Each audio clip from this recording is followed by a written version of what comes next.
Shalom, saudaraku yang dikasihi Tuhan, yang dicintai Tuhan Yesus Kristus. Saudara, saat yang indah ini saya akan menyampaikan mengenai tubuh sebagai bait suci Allah. Saudara, jadi menurut 1 Korintus 3 ayat 16 ini yang merupakan tempat kediaman Allah Roh Kudus. Bait suci Allah itu sekarang adalah badan kita sendiri. Saya baca 1 Korintus 3 ayat 16. Tidak tahukah kamu bahwa kamu adalah bait Allah dan bahwa Roh Allah diam di dalam kamu? Saudara, jadi badan kita ini dari ujung rambut sampai ujung kaki ini adalah bait suci Allah dan dicipta serupa segambar dengan bait suci Allah atau tabernakel Allah. Bahkan ketika penciptaan Adam dan Hawa dahulu juga Tuhan sendiri berfirman bahwa Tuhan mencipta manusia itu menurut pola surga, menurut gambar dan teladan Allah. Saudara, kemudian karena badan kita ini adalah bait suci Allah, maka kita perlu belajar tentang tabernakel supaya kita tahu secara detail mengenai badan kita. Kemudian kalau terjadi satu penyakit yang mungkin melanda tubuh kita, terjadi di dalam anggota tubuh kita, baik itu oleh karena virus, kuman, baik itu karena satu kecelakaan yang terjadi, saudara, itu semua ada makna dan teguran secara rohaninya. Kita akan belajar dahulu sekilas mengenai tabernakel secara fisik. Nanti kita cocokkan, kita sinkronkan dengan badan kita. Saudaraku, tabernakel atau kemah suci pada zaman Musa, ini detailnya, ini ditulis di dalam kitab Keluaran pasal 25 sampai dengan pasal yang ke-40, saudaraku. Di sana ada beberapa bagian yang sangat penting. Saudara, bagian pertama ini disebut dengan pintu gerbang, saudaraku, ini yang terluar, saudara. Kemudian sesudah masuk pintu gerbang, kita akan masuk satu tempat yang namanya pelataran bait suci Allah. Di pelataran itu, saudaraku, kita menemukan satu benda, tempat untuk pengorbanan, di mana di situ untuk menyembelih korban-korban sembelihan dan korban bakaran, saudaraku, yang disebut sebagai mezbah korban bakaran. Kemudian kita lebih ke sana lagi, lebih masuk lagi, kita di pelataran itu masih menemukan satu benda lagi yang namanya bejana pembasuhan. Itu untuk melakukan membasuh kaki dan tangan ketika seorang imam mau masuk kepada ruang kudus, saudaraku. Kemudian sesudah bejana pembasuhan ini, kita akan masuk kepada satu ruang yang namanya ruang kudus. Dan untuk masuk ruang kudus ini ada satu pintu yang namanya pintu kemah, saudaraku. Pintu kemah. Kemudian sesudah masuk pintu kemah, kita akan menemukan satu benda yang namanya pelita emas, saudaraku. Itu satu benda untuk menerangi bait suci. Kemudian di sebelah pelita emas atau kandil ini ada satu benda juga namanya meja roti sajian. Saudaraku, itu tempat untuk meletakkan roti sajian di dalam bait suci Allah. Kemudian kita lebih masuk lagi, lebih ke dalam lagi, saudaraku. Ini ada satu benda yang namanya mezbah dupa, saudaraku. Kemudian tepat di depan mezbah dupa ini ada satu tirai yang disebut sebagai tirai Maha Kudus, saudaraku. Jadi sebelum seorang imam besar itu masuk kepada ruang Maha Kudus, ini harus melalui satu tirai yang namanya tirai Maha Kudus, saudaraku. Kemudian kita masuk ke ruang Maha Kudus dan di sana ada tabut perjanjian Allah, saudaraku. Jadi ada beberapa ya, saudaraku. Pertama itu pintu gerbang satu, kemudian yang kedua mezbah korban bakaran, kemudian yang ketiga ini bejana pembasuhan, kemudian yang keempat pintu kemah, Kemudian yang kelima adalah pelita emas. Kemudian yang keenam adalah meja roti sajian. Kemudian yang ketujuh adalah mezbah dupa. Kemudian yang kedelapan adalah pintu tirai. Kemudian yang kesembilan adalah ruang maha kudus atau tabut perjanjian Allah. Saudaraku, demikian badan kita juga disusun seperti itu. Saudara, kalau ingin supaya badan kita sehat, hendaknya kita memenuhi ciri dan kriteria bait suci Allah. Saya terangkan arti rohani dari 9 benda utama tadi dan kaitannya dengan kesehatan badan kita. Saudaraku, jadi 9 benda utama di dalam bait suci Allah atau tabernakel tadi, saudaraku, itu juga menunjuk kepada beberapa organ di dalam tubuh kita, bahkan keseluruhan organ nanti kalau dijabarkan tepat sesuai dengan tabernakel ini juga, saudaraku. Tetapi saya akan menjelaskan secara global saja, saudaraku. Jadi 9 bagian pokok ini yang berkaitan dengan badan kita. Saudaraku, ini pertama pintu gerbang, saudaraku. Pintu gerbang ini arti rohaninya adalah saat seseorang pertama kali menerima dan percaya Tuhan Yesus Kristus melalui keempat Injil, saudaraku, yaitu Injil Matius, Markus, Lukas, dan Yohanes. Di sana Tuhan Yesus tampil sebagai Raja, ini Injil Matius. Markus ini Tuhan Yesus tampil sebagai hamba. Kemudian Injil Lukas ini Tuhan Yesus tampil sebagai anak manusia. Kemudian Injil Yohanes ini Tuhan Yesus tampil sebagai anak Allah. Saudara, kita harus terima utuh 4 Injil itu, saudaraku, baik penampilan dia sebagai raja, sebagai hamba, sebagai anak manusia, dan sebagai anak Allah. Kita terima utuh 4 Injil itu. Kalau orang sudah terima utuh Tuhan Yesus melalui 4 Injil, dia sudah masuk surga. Saudaraku, sudah masuk menjadi warga kerajaan surga. Saudaraku, kemudian di dalam badan kita ini maknanya apa, saudaraku?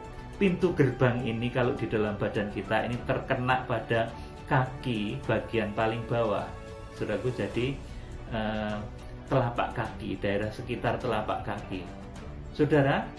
Jadi kalau badan kita itu mengalami satu teguran pada kaki, mungkin kesleo dan lain sebagainya, tergencet apa, saudara, itu merupakan satu teguran. Mungkin kita terpelecok, kemudian kaki kita sakit, saudaraku. Itu secara rohani ada teguran untuk masalah iman percaya saudara kepada Tuhan Yesus Kristus. Saudara harus yakin dengan 4 Injil. Jangan Injil Matius saja saudara meyakini Tuhan Yesus sebagai Raja, saudaraku. Kemudian sifat saudara nanti akan seperti raja terus, sombong terus, saudaraku, tinggi hati, memerintah terus. Suatu ketika kita juga harus tampil rendah hati seperti Injil Markus, saudaraku, melayani sebagai hamba. Suatu ketika kita harus tampil seperti Injil Lukas, anak manusia yang paham, pernah lahir menderita sebagai anak tukang kayu. Tetapi suatu ketika kita juga harus tampil seperti Injil Yohanes, mampu, saudaraku, menunjukkan kekuatan kuasa Allah yang menyertai kita. Itulah, saudaraku, makna pintu gerbang di dalam bait suci Allah. Saudara, jadi mengenai nama Yesus, orang yang sering memperdebatkan nama Tuhan, nama Yesus dengan sebutan ini, itu, dan lain sebagainya, saudaraku, ini orang yang sedang mempermasalahkan level rohani pintu gerbang, saudaraku. Jadi nama Yesus itu sebetulnya ya sudah orang Indonesia mengenal dengan nama Yesus karena itu pergeseran bahasa saja, saudaraku. Bahkan mungkin di daerah Arab dikenal dengan sebutan Isa, saudaraku. Di daerah lain beda lagi bahasanya, saudaraku, itu pergeseran bahasa saja, tidak usah terlalu diperuncing karena itu masalah pintu gerbang. Nanti saudara level rohani tidak akan naik-naik, saudara menjadi orang pintu gerbang terus, saudaraku, tidak akan naik rohanimu kalau saudara senangnya berdebat masalah nama Tuhan dan lain sebagainya. Yang penting yakini 4 Injil, terima Tuhan Yesus di dalam keempat Injil, saudara sudah masuk menjadi warga kerajaan surga. Saudara, kemudian benda yang kedua, ini adalah mezbah korban bakaran. Saudara, ini kalau di dalam badan kita ini terkena sekitar daerah lutut, saudaraku, lutut, kemudian juga tulang kering yang ada di depan, di bawah lutut itu, saudaraku, sekitar itu, saudaraku. Ini kalau badan saudara pada bagian itu mengalami satu masalah, ini ada teguran di mezbah korban bakaran. Mezbah korban bakaran ini apa, saudaraku? Penghargaan kita kepada korban Tuhan Yesus Kristus di atas kayu salib, saudaraku. Jadi Tuhan yang disalibkan, korban Kristus itu harus kita junjung tinggi. Kalau saudara tidak bisa menjunjung tinggi korban Kristus, maka nanti organ tubuhmu pada bagian yang terkena mezbah korban bakaran ini nanti akan mengalami teguran dan masalah. Mungkin saudara jatuh di jalan, kemudian tulang lutut saudara melengse dan lain sebagainya. Saudara, itu teguran mezbah korban bakaran. Saudara, kemudian kita akan naik lagi, saudaraku. Setelah mezbah korban bakaran, kita akan mengenal benda yang namanya bejana pembasuhan, saudaraku. Bejana pembasuhan ini tempat untuk imam-imam membasuh kaki dan tangan ketika mau masuk bait suci Allah. Ini arti rohaninya apa, saudaraku? Ini artinya adalah ketika kita bisa lahir baru, hidup di dalam suasana kelahiran baru, saudaraku. Jadi manusia lama kita, hawa nafsu kita sudah kita bakar tadi di mezbah korban bakaran Allah. Kemudian kita masuk di dalam tataran rohani yang lebih tinggi, yaitu bejana pembasuhan.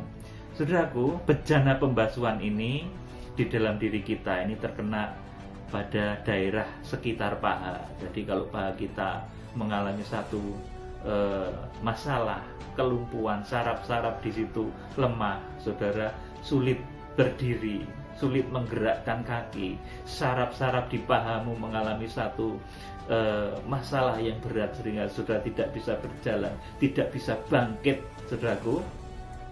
Ini saudara sedang ditegur di masalah bejana pembasuhan. Jadi bejana pembasuhan ini arti rohaninya adalah ketika seseorang lahir baru, manusia lamanya sudah mulai ditinggalkan dan hidup di dalam kebenaran, lahir baru di dalam Kristus. Kalau di dalam bahasa simpelnya begitu, ini saat seseorang dibaptis, saudaraku. Saya juga tidak mempermasalahkan masalah baptisan dan lain sebagainya, tapi ini yang lebih penting itu arti rohaninya, saudaraku. Jadi ketika seseorang itu bisa lahir baru, meninggalkan hawa nafsu kedagingannya, saudaraku, kemudian dia lahir baru di dalam kehidupan yang diperbaharui, saudaraku, sesuai dengan firman Tuhan dan Roh Kudus, maka kemudian dia akan mengalami satu taraf rohani yang disebut di sini taraf bejana pembasuhan, saudaraku. Jadi orang-orang yang taraf rohaninya di bejana pembasuhan, saudaraku, ini mereka yang sedang mengalami baptisan air, saudaraku. Secara rohaninya, yaitu orang-orang yang bisa menguburkan nafsu kedagingannya, kemudian lahir baru di dalam manusia yang baru di dalam Roh Kudus, saudaraku. Ini makna kelahiran baru.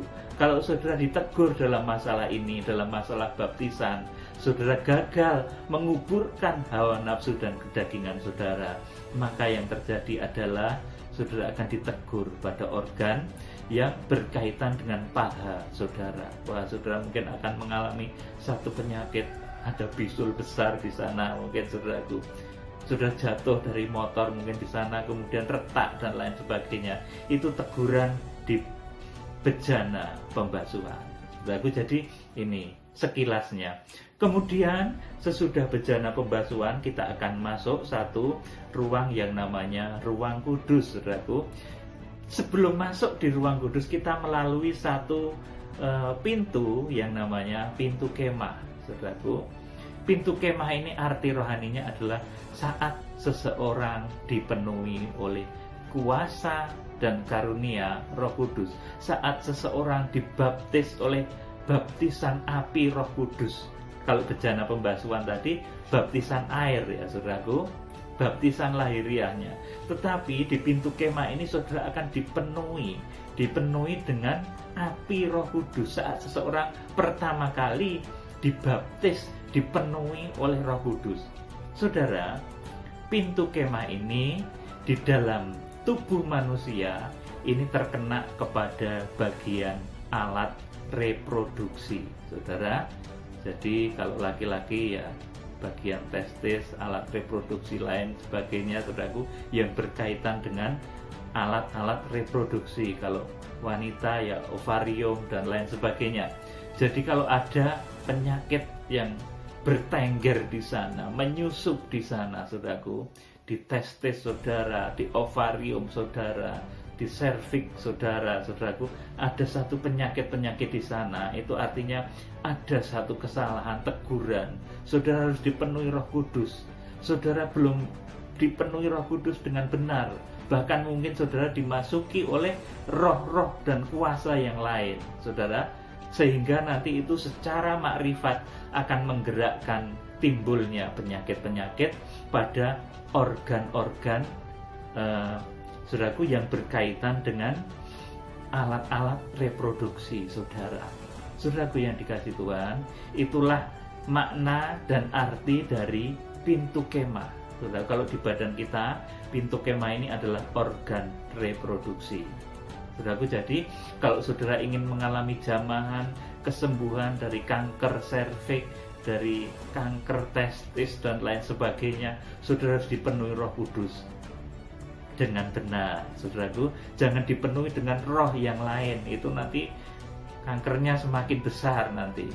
Jangan dipenuhi dengan rohnya yang lain, yang bukan Roh Kudus, sesuatu yang menyentuh, saudaraku, hati saudara, masuk ke hati saudara, tak bukan Roh Kudus, roh lain.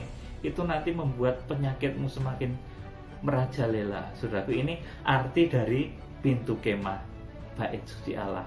Kemudian saya lanjutkan lagi, ini setelah kita masuk di ruang kudus melalui pintu kemah tadi, akan ada satu benda yang namanya pelita emas, saudaraku. Pelita emas ini satu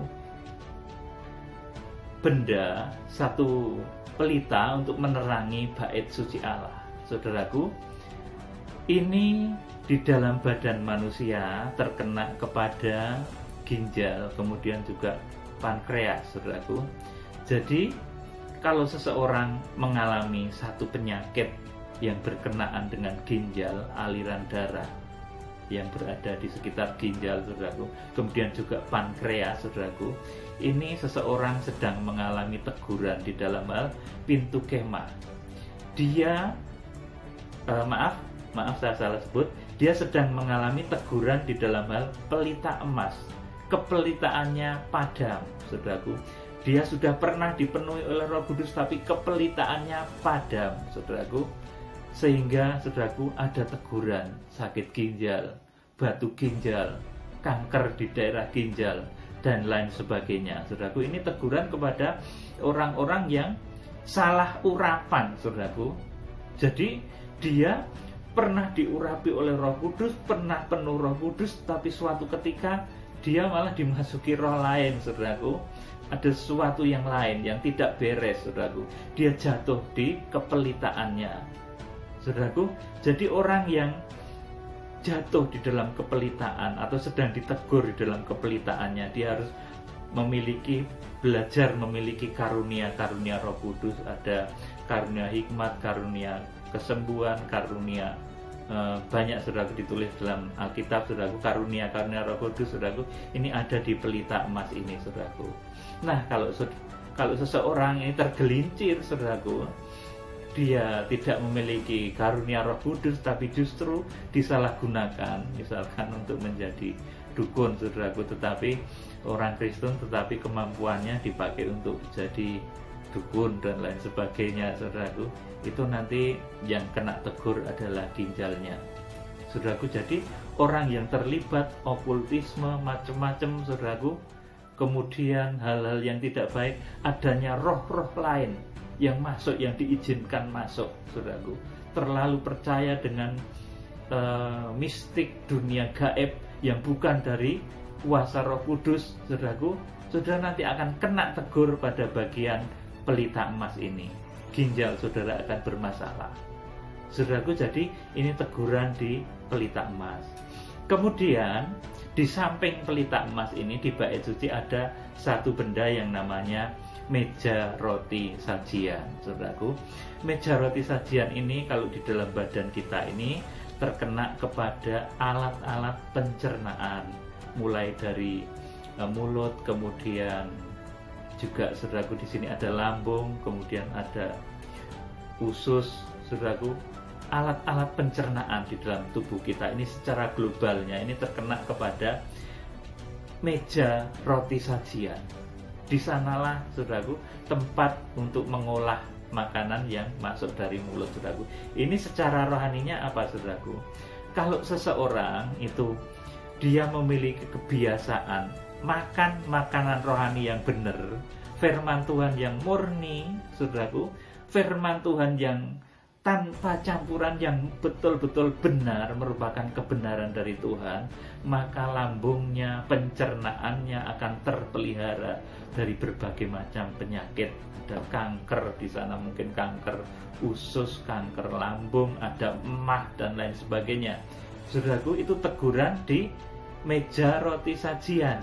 Kalau seseorang memasukkan makanan-makanan yang lain selain firman Tuhan, saudara menelan filsafat dunia, saudara menelan nasihatnya dukun-dukun, saudara menelan nasihatnya paranormal, saudara menelan ilmu yang lain selain dari Alkitab, saudaraku, ini nanti akan bermasalah di organ pencernaan saudara.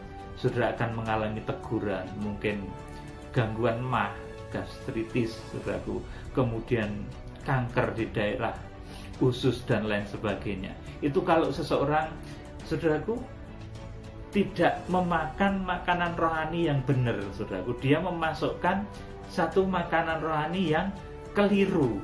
Dia memakan sesuatu makanan rohani yang salah.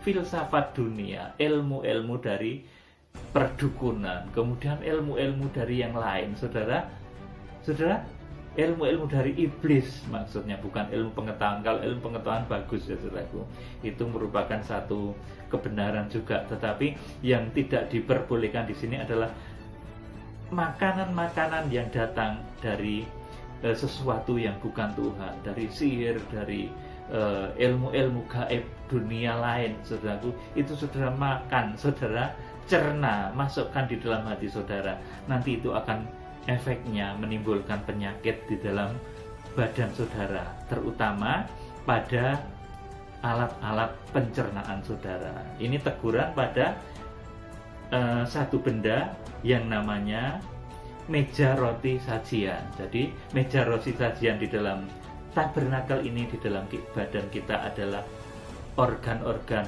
yang mencangkut kepada pencernaan, organ-organ yang berkaitan dengan pencernaan. Itulah meja roti sajian.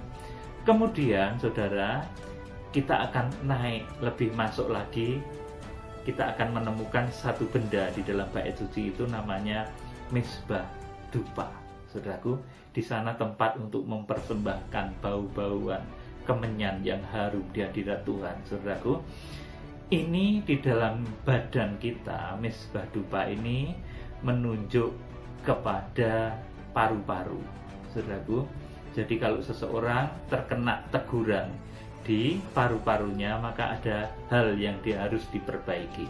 Mezbah dupa secara rohani ini menunjuk kepada kasih kita kepada Allah dan kasih kita kepada sesama yang kita tuangkan lewat sembah dan syafaat. Saudaraku, lewat sembah dan doa, inilah mezbah dupa. Inilah mezbah dupa, ukupan kemenyan yang harum kehadirat Tuhan. Saudara, kalau kita jatuh kasih mula-mula kita tidak bisa lagi mengasihi Tuhan di dalam sembah dan doa. Saudaraku, kita seperti jemaat Efesus, saudaraku. Kita akan mengalami nanti teguran pada organ paru-paru. Saudaraku, paru-paru saudara akan mengalami masalah. Saudara, mungkin ada kanker paru-paru, ada berbagai macam penyakit paru-paru, bahkan seperti sekarang ini pneumonia, Wuhan dan lain sebagainya, menyerangnya itu paru-paru ya saudaraku. Ini artinya manusia di muka bumi ini sedang banyak yang terjatuh kehilangan kasih mula-mula. Saudaraku, jadi mezbah dupa ini menunjuk kasih kita kepada Allah di dalam sembah, di dalam doa. Orang-orang dunia sudah banyak kali melupakan Tuhan dari melalui sembah dan doa. Oleh karena itu, sekarang kemudian muncul satu penyakit yang menyerang paru-paru manusia. Saudaraku, itu teguran kepada orang-orang yang kehilangan kasih mula-mula. Saudaraku, mezbah dupanya rusak. Dia tidak memiliki jam-jam sembah dan doa. Saudaraku, sejenak kemudian setelah mezbah dupa, kita akan melangkah lebih tinggi lagi. Kita akan masuk ruang Maha Kudus, saudaraku. Sebelum masuk ruang Maha Kudus ini, kita melalui satu pintu yang namanya pintu tirai. Tirai Maha Kudus, saudaraku. Tirai Maha Kudus ini satu level rohani yang cukup tinggi ya, saudaraku. Di dalam kehidupan kita ini menyangkut penyakit yang ada di sekitar dada, saudaraku, di diafragma, di sekitar situ. Saudaraku, kalau ada teguran saudara sakit di sekitar perbatasan antara dada dan perut, saudaraku, itu ada koreksi di sana, saudaraku. Jadi pintu tirai Maha Kudus ini di dalam arti rohaninya adalah saat seseorang bisa melatih diri untuk menyatakan kasih, merobek tirai kedagingan melalui doa dan puasa, melalui sembah, saudaraku. Doa dan puasa itu rasanya sakit, badan sakit rasanya, tetapi pada saat itu kita membuka tirai Maha Kudus, saudaraku. Jadi kalau seseorang sering ditegur masalah di sekitar dada, kemudian yang berbatasan dengan perut ini, saudaraku, ada penyakit di situ, saudaraku, ini teguran di pintu tirai Maha Kudus. Saudara harus secepatnya belajar untuk merobek tirai kedagingan lewat doa dan puasa. Doa dan puasa itu berat, saudara. Tetapi kalau saudara bisa melakukannya, saudara sebentar lagi akan masuk ke ruang Maha Kudus, melihat cahaya kemuliaan Allah dinyatakan. Saudaraku, kemudian yang terakhir setelah kita masuk di dalam tirai, kita masuk tirai Maha Kudus, kita kemudian akan menemukan satu benda yang sangat luar biasa yang namanya tabut perjanjian Allah. Yang boleh masuk di sana cuma imam besar, saudaraku. Tetapi dalam kehidupan kita sekarang, kalau kita bisa merobek tirai kedagingan kita melalui doa puasa, maka tabut perjanjian Allah itu akan nampak, saudaraku. Roh Kudus yang betul-betul memancar dari hati saudara akan nampak, saudaraku. Tabut perjanjian Allah ini, saudaraku, di dalam badan kita ini terkena kepada hal-hal yang sangat penting, yaitu jantung, kemudian hati, kemudian juga otak kita, saudaraku. Jadi tiga hal itu terkena tabut perjanjian Allah, saudaraku. Jantung kita, hati kita, dan otak, saudaraku. Kalau ada penyakit yang berkaitan dengan hal itu di jantung, kemudian di liver, kemudian di otak, stroke dan lain sebagainya, saudaraku, kemudian di jantung, penyakit jantung, kemudian penyakit liver dan lain sebagainya, Saudaraku, ini ada satu teguran yang sangat khusus. Tabut perjanjian Allah ini menggambarkan hubungan kita secara pribadi dengan Tuhan. Ini pertama, hubungan kita dengan mempelai pria surga, yaitu Tuhan Yesus Kristus. Kemudian ini secara vertikalnya, saudaraku, tabut perjanjian ini menggambarkan hubungan nikah, baik secara jasmani maupun secara rohani. Kalau ada teguran, kerusakan di sana, maka yang akan terkena adalah jantung atau hati atau kepala atau otak saudara. Mungkin saudara akan mengalami gangguan jantung, gangguan lever, saudaraku, dan juga mungkin ada semacam gangguan stroke di pembuluh-pembuluh di otak saudara. Saudaraku, jadi tabut perjanjian Allah ini menunjuk kepada nikah-nikah surgawi, nikah yang diberkati oleh Tuhan. Kalau nikah tidak diberkati oleh Tuhan, nanti akan, saudaraku, menimbulkan penyakit yang menyerang jantung, lever, kemudian juga, saudaraku, di bagian kepala. Itu nikah-nikah yang tidak diberkati Tuhan, saudaraku. Oleh karena itu, hendaknya nikah-nikahmu harus nikah-nikah yang diberkati oleh Tuhan. Kemudian juga kita memiliki hubungan secara pribadi, nikah pribadi dengan Tuhan. Itu merupakan satu hubungan pribadi kita dengan Tuhan. Itu harus selalu kita perbaharui. Kita harus selalu dekat dengan Tuhan, saudaraku. Jadi ini ikhtisar, saudaraku, skema secara global. Sebab nanti kalau diterangkan satu persatu, ini lambok rong sasi rampung, saudaraku. 2 bulan nggak akan selesai. Kita membahas dari pintu gerbang sampai ruang Maha Kudus ini bahkan tahunan kalau didetailkan, saudaraku. Jadi ini saya hanya menyampaikan secara global supaya saudara mengerti bahwa badan kita ini semuanya adalah bait suci Allah, saudaraku, yang dibentuk, dicipta sesuai dengan teladan surga. Allah Bapa berbicara bahwa Dia menciptakan manusia menurut gambar dan rupa Dia. Gambar dan rupa Dia itu surga, saudaraku. Kemudian 1 Korintus 3:16 juga menyatakan bahwa badan kita ini adalah bait Allah dan roh Allah diam di dalam diri kita. Jadi bait suci Allah ini adalah badan kita, ya saudaraku. Bukan lagi bait suci yang berada di Israel, bukan, saudaraku. Kalau saudara mau beribadah, mau dekat dengan Tuhan, saudara nggak harus ke Yerusalem, berangkat mahal-mahal naik, itu tidak perlu. Itu satu wisata religi yang bagus juga, tapi tidak harus begitu, saudara. Kalau saudara bisa menjadikan tubuhmu bait suci Allah, itu artinya Yerusalem ada di dalam dirimu, saudaraku. Bukan Yerusalem baru. Kalau Yerusalem baru nanti ada setelah langit baru dan bumi baru muncul. Setelah dunia ini usai, baru muncul Yerusalem baru, saudaraku. Jadi, saudaraku, saat ini saya menerangkan kepada saudara, karena ini merupakan satu kegenapan yang harus kita perbaiki sedikit demi sedikit, tahap demi tahap, sampai nanti akhirnya kita sempurna. Dan kalau kita sempurna menjadi bait suci Allah, kita itu nanti akan diungsikan dengan 2 sayap burung nasar yang besar. Bahkan saat Tuhan datang, kita akan diangkat. Diangkat itu artinya apa, saudaraku? Terbang, saudaraku. Kalau orang terbang itu, saudaraku, tentunya orang sakti, saudaraku, luar biasa. Jadi kesempurnaan ilmu pembangunan bait suci Allah ini akan nanti membuat orang Kristen itu bisa terbang, saudaraku, diangkat Tuhan saat hidup-hidup, saudaraku. Hanya terjadi dulu Henok dan Elia. Kemudian di akhir zaman ini hanya akan terjadi kepada orang-orang yang disebut mempelai wanita anak domba Allah. Ilmunya dahsyat, dia bisa terbang karena tubuhnya sempurna menjadi bait suci Allah.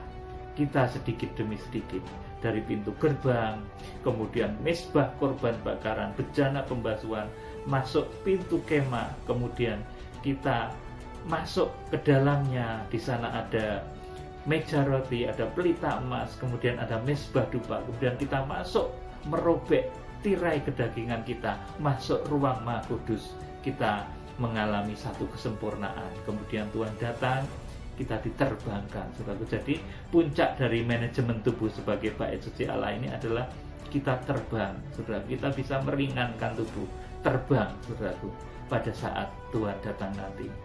Kiranya Tuhan memberkati saudara dengan roh hikmat dan wahyu. Kalau saudara sedang mengalami sakit apapun di seluruh organ tubuhmu, kiranya Tuhan menyembuhkan. Salam penuaian, Tuhan Yesus Kristus memberkati. Haleluya, amin.